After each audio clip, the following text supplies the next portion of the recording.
Ben ritrovati al meteo. Bel tempo sulle nostre regioni, ma con i consueti disturbi sui monti. Vediamo il dettaglio di martedì 5 giugno. Sul Veneto sarà buono al mattino con ampio soleggiamento. Dal pomeriggio aumenteranno le nubi, anche con qualche temporale associato, specie sui rilievi del Bellunese e del Vicentino.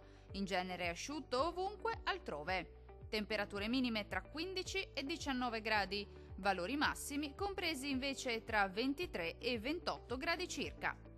Non cambia di molto la previsione sul Friuli Venezia Giulia, qualche spazio soleggiato in più al mattino, poi col passare delle ore lieve peggioramento con qualche rovescio possibile un po' su tutti i settori della nostra regione.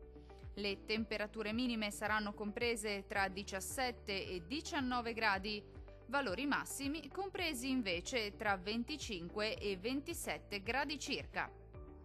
Diamo uno sguardo infine al Trentino Alto Adige. Situazione del tutto simile, sarà infatti buono al mattino, poi nelle ore pomeridiane si accenderà l'instabilità con rovesci e temporali sparsi ma piuttosto frequenti. Migliorerà ovunque entro la serata. Temperature minime tra 14 e 15 gradi, valori massimi che si attesteranno invece intorno ai 26 gradi. Dal meteo di Antenna 3 per ora è tutto. Arrivederci!